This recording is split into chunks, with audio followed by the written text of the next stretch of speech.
Hi Jerry, thanks for sending me your videos. They were great videos, by the way. I've got a few suggestions for you that I'm sure will help.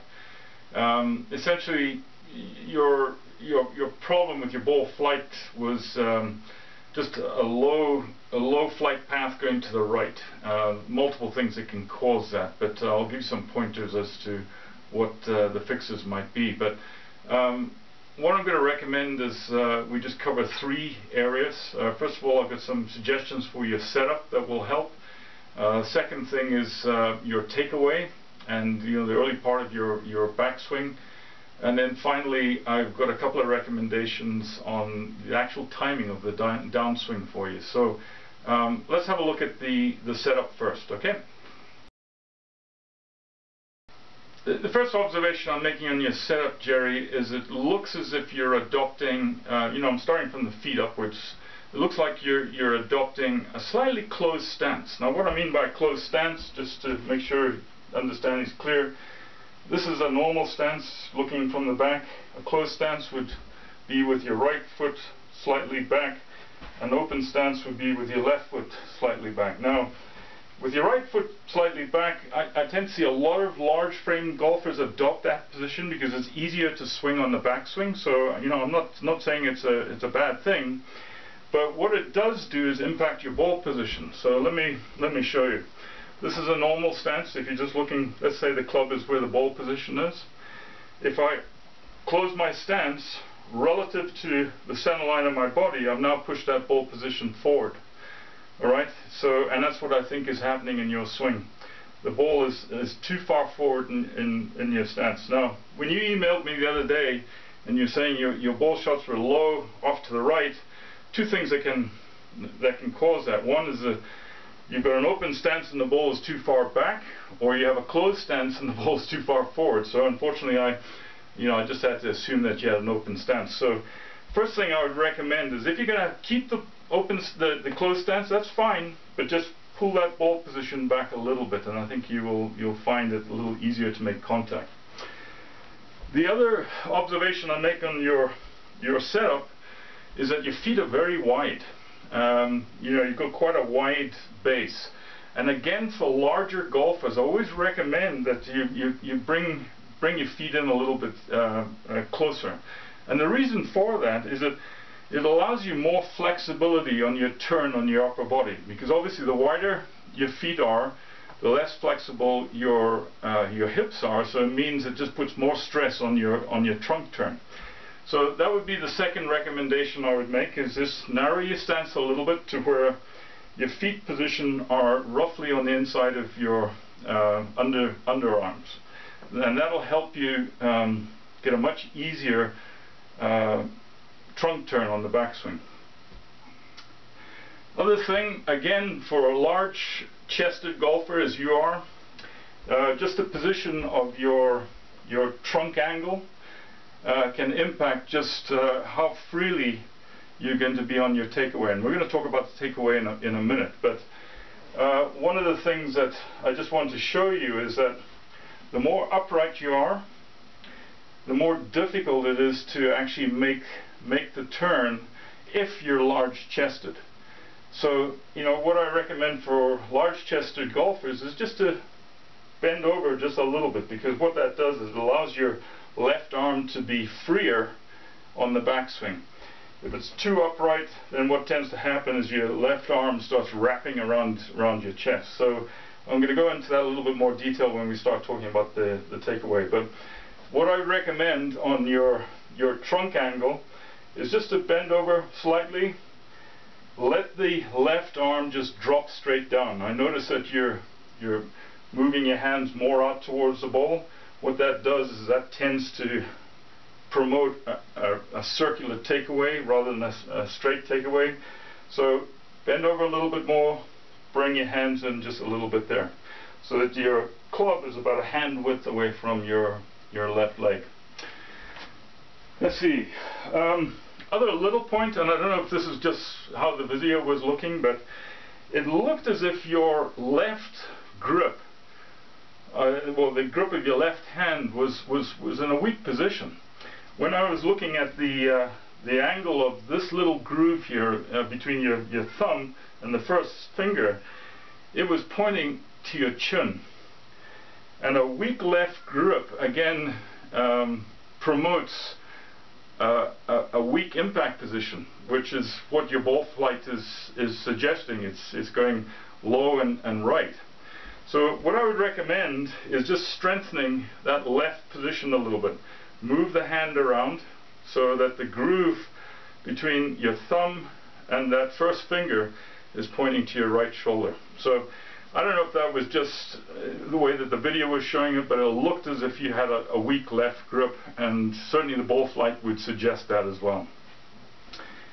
Last thing on the setup is your position of your left arm. Because on the takeaway, I see as soon as you're on the takeaway, you're breaking that elbow, and that just causes all sorts of problems, as you've probably heard me or seen me write about. So one thing about that will help you in maintaining a firm left side is, rather than pointing the elbow towards the target, because then that just allows it to break right away, what I'd like you to try is just rotate your elbow in a little bit. So what it means is now you've got a much firmer left side. So anyway, those are the things that I observed on the setup, and you know, just minor little things, but I'm sure it would help you there. So we'll start looking at the takeaway next. All right, Jerry, on your takeaway, here's what I slowed down the video, and here's the action that I see you doing. And it's something that is really causing a lot of movement in your swing and putting you off balance, and it's going to be very, very difficult to time your swing unless you can try and correct some of this head movement.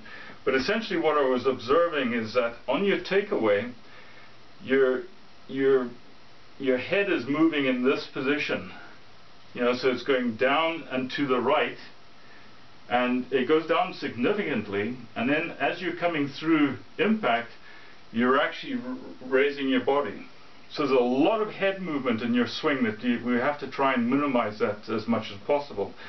And so that's a problem I see, and a lot of it is just associated with the action of your takeaway. The key thing that I see on your takeaway, which is a problem, is it looks as if you are initiating the takeaway with your hands. You know, you take, and specifically your right hand. It looks like your right hand dominant on the takeaway. So essentially, you're pulling it back with your right hand. Immediately, you're seeing a left elbow break, and what that then does is it promotes you wrapping your swing around your body. And with that head movement going down and back, now your whole axis of rotation is off center. So in order to get clean contact on the way back down, you have to bring that in. But what you're doing as you're coming back to contact is you're also lifting up. So, and we're going to talk about the lifting up in a minute in the next section. But the key thing is, what causes that is there's too much lateral movement, and the lateral movement is actually being created by your hands. Your hands are doing most of the takeaway. And what I'd like to encourage you to do is look at the shoulder rotation as initiating the swing. So, you know, if we're getting into the setup, rather than taking the swing back with the hands, wanting you to keep that firm left side, you rotate the elbow in. And even if you just keep your right hand totally relaxed, just practice taking it away with the shoulder. So just take your hands away altogether and get into this rhythm of just doing this, right? So you can see that my left shoulder is initiating the swing, and you keep that left arm straight.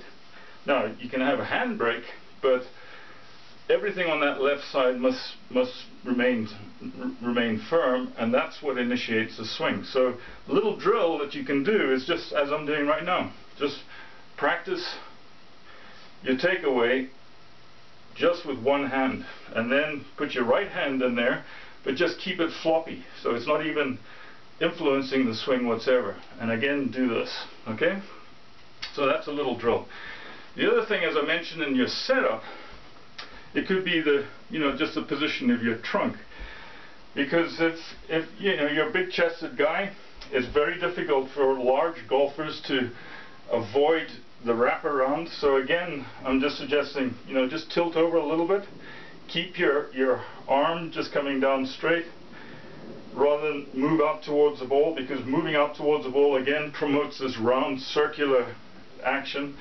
So just bend over just a little bit, drop your hand, and then again just practice going straight back with the one arm.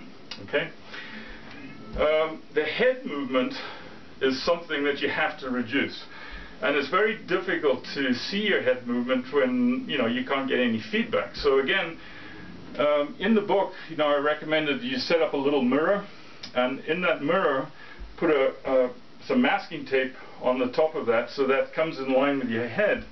And then all that you're going to do after that is practice your takeaways, trying to keep your head movement not only in this direction but also up and down, and minimize that as much as possible. So it's a matter of just practicing that motion. Now if you feel you've got head movement there, it's because you have a lack of rotation. There's more lateral movement than there is rotation. So again, the things I'm suggesting is firm left arm, bend over a little bit to give yourself a little bit more room to move on the backswing, and try that out.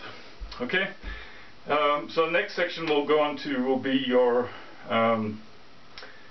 the timing of your downswing. A couple little suggestions I got for that. Okay? Right, Jerry, the final point here is associated with your downswing timing. As I mentioned in the other segments there, your head movement, a lot of head movement on the backswing, and then on the downswing, that head movement's coming back to center, but then you're also lifting up with the swing, which is causing that topping action on the ball. Now the fact that your ball position is slightly forward, or maybe slightly forward, just exacerbates that action. So when it comes to power in your swing, there's three different areas, three key areas that it comes from. One is your leg action, the other is your trunk action, obviously, and then the third is your actual hand action at impact.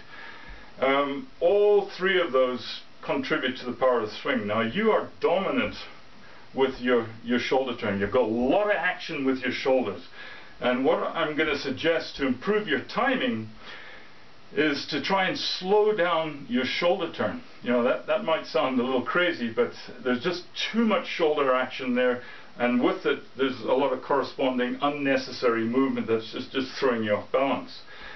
So instead, what I'd like you to do is focus on trying to get the power out of your hand action. You're a big guy, big hands.